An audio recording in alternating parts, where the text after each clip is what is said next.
बिस्मिल्लाहिर्रहमानिर्रहीम अस्सलामुअलैकुम। परवीन के पकवान में खुश आमदीद। कैसे हैं आप सब? उम्मीद है सब खैरियत से होंगे। चिकन, मटन, बीफ कोरमा तो सब ने ही खाया होगा, लेकिन अब टाइम है ट्राई करने का अंडा कोरमा। ये अंडा कोरमा इतना मज़े का बनता है कि अगर आपने एक दफ़ा बना लिया तो वीक में एक दफ़ा तो आप इसको ज़रूर बनाएंगे।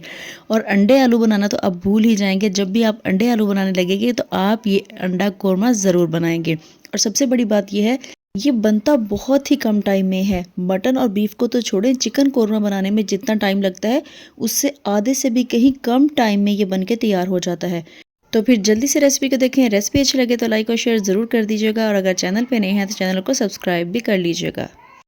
तो सबसे पहले मैं कढ़ाई में कुकिंग ऑयल डालूंगी। 1 कप के बराबर मैंने यहाँ पे कुकिंग ऑयल डाल दिया है, और अब मैं अंडों को फ्राई करूंगी। उससे पहले मैं आपको दिखा दूं कि मैंने अंडों को बॉईल कर लिया है और इनको छील के इनके ऊपर मैंने कट्स लगा लिए हैं। इस तरह से मैंने इनके ऊपर कट्स लगा लिए हैं दोनों साइड्स पे। इसके दो मकसद हैं। एक तो ये है कि इसके ऊपर इनके अंदर अच्छी तरह से मसाला चला जाएगा, और दूसरा ये है कि जब हम ऑयल में डालते हैं अंडे तो ये चटकना शुरू हो जाते हैं, फटने लगते हैं।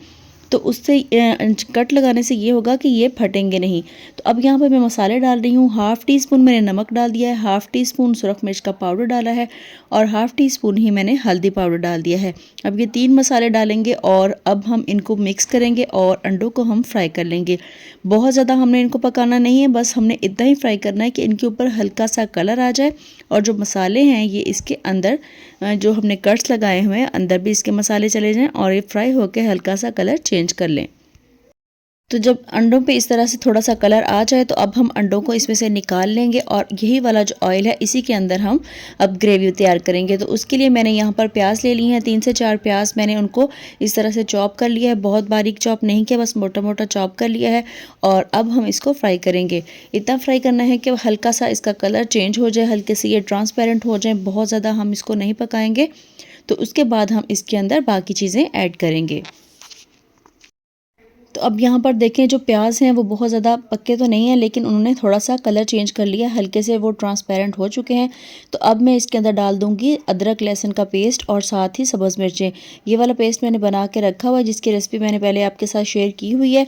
तो वही मैंने इसके अंदर डाल दिया है। तकरीबन 1 टेबल स्पून के बराबर मैंने ये तीनों चीज़ें इसके अंदर डाल दी हैं। और अब मैं डाल रही हूँ इसके अंदर टमाटर। तो टमाटर मैंने 4 अदद टमाटर मैंने इसके अंदर उनको भी मोटा मोटा काट के डाल दिया है, क्योंकि हमने इसकी ग्रेवी बनानी है तो इसलिए मैं इसके अंदर थोड़ा टमाटर ज़्यादा डाल रही हूँ।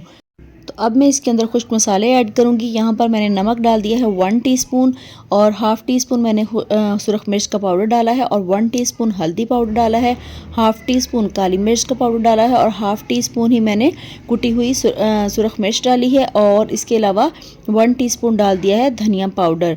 मैंने मिर्च यहाँ पे कम इसलिए डाली है कि हमने पहले भी जब मसाला बनाया है उस टाइम पे भी हमने डाली है, यानी कि जब अंडों को फ्राई किया है उसके अंदर भी हमने मिर्च डाली थी और नमक भी डाला था। तो इसलिए मैंने अब थोड़ा कम डाला है, इसलिए कि वो भी जो ऑयल है हम वही यूज़ कर रहे हैं, तो वो वाले मसाले भी इसके अंदर ही हैं, इसलिए थोड़ा मैंने कम डाला है।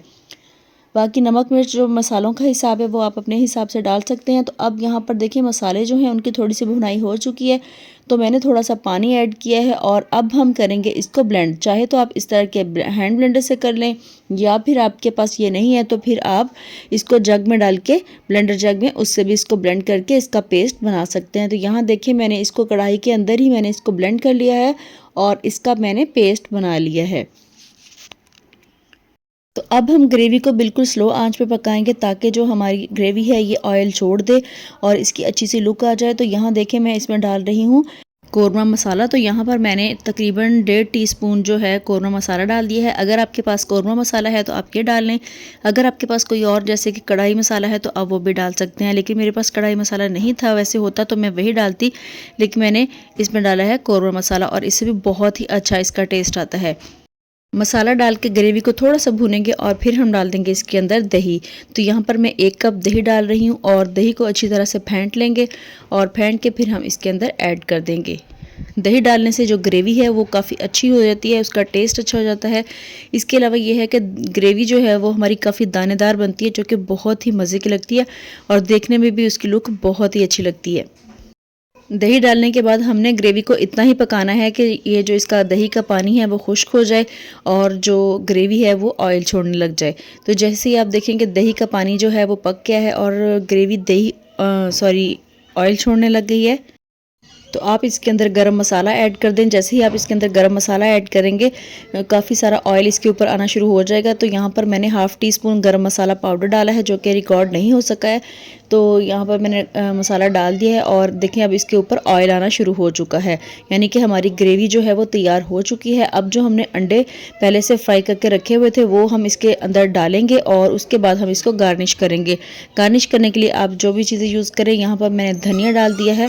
आप गार्निश करने के लिए कुछ भी डाल सकते हैं, अदरक डालें या फिर आप इसके ऊपर सब्ज़ मिर्चें वगैरह जो भी डालना चाहते हैं उसको गार्निश करें और फिर इसको सर्व करें। तो देखिए हमारी कितनी अच्छी इसकी ग्रेवी तैयार हुई है और कितना ज़बरदस्त हमारा ये अंडा कौरमा लग रहा है।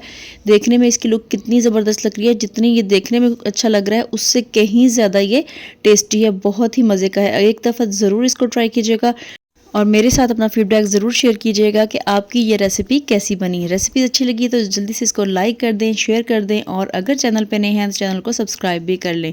इसके अलावा बेल आइकन को ज़रूर प्रेस करें ताकि मेरी आने वाली तमाम वीडियोज़ आप तक पहुँचती रहें। इसी के साथ परवीन के पकवान को दीजिए इजाज़त। अल्लाह हाफिज़।